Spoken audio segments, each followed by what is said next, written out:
Nos ajudem com um like aí, porque o A Deriva é o menor podcast da podosfera e precisamos da sua ajuda. Dá um like para nos ajudar. Eu adoro esse início. Como é que é? Como é que tu lida com o elemento suicídio no consultório, quando alguém traz isso? Porque é muito delicado, qualquer palavra ou qualquer atitude errada pode disparar isso na pessoa ali. Deve ser delicado pra cacete quando alguém traz isso. Como é que tu aborda isso? O suicídio, que muitas vezes é um tabu, né? É uma realidade na psiquiatria, né? Você tem aí 10% das pessoas com esquizofrenia, 15% das pessoas com bipolaridade suicidam, né? Então é algo que você vai enfrentar sendo psiquiatra, né? A primeira coisa que você tem que pensar é que o suicídio é fruto de desesperança. A pessoa perdeu a esperança.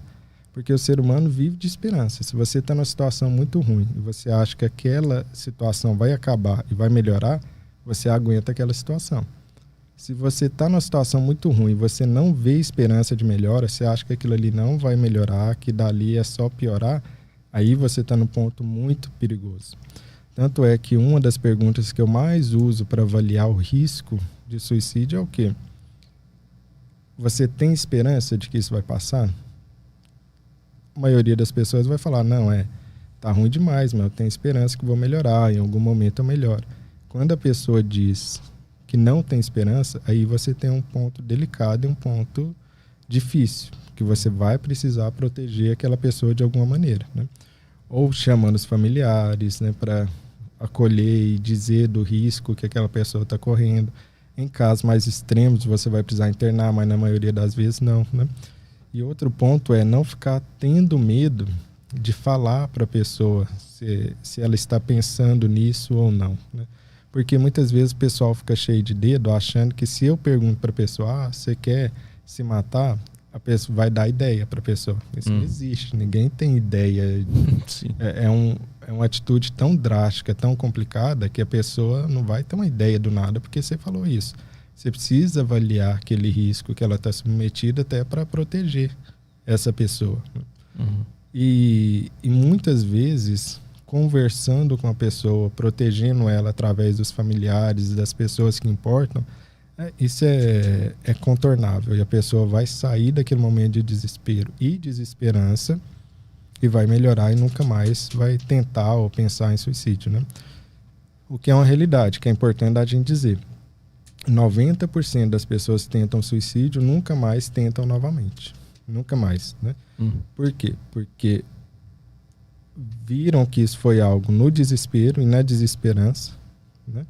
E ao melhorar daquilo, encontram um propósito, encontram uma melhora, né?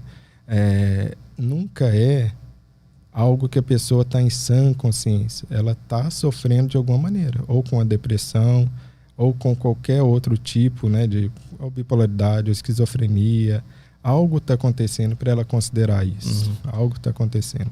Onde é que tu enxerga o ponto de... eu estou conversando com essa pessoa, ela disse que não tem esperança. Tá, eu posso continuar conversando com ela ou eu tenho que acionar os familiares? Quando é que tu percebe que o negócio está sério mesmo, que essa pessoa está correndo risco?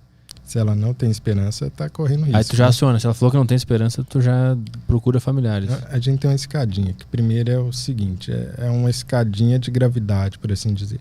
Primeiro é você pensar que seria melhor morrer do que viver, né? Então isso é um pensamento. Não necessariamente eu estou pensando em fazer algo contra mim, eu só estou pensando sobre isso, se é melhor ou não, né? Segundo ponto de gravidade seria o quê? Você pensar em se matar de verdade. Aí já é um segundo ponto de gravidade. Terceiro seria você planejar algo. Então eu estou planejando.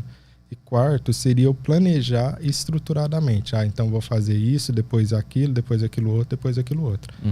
Então aí eu já tenho níveis de gravidade. A maioria das pessoas não vai chegar no planejamento. Mas se eu tenho planejamento e a pessoa não tem esperança, eu vou ter que tentar abrir os olhos, né? Outras questões também a gente sabe que é fator de risco, né? Quais são fatores de risco? Ser homem, né?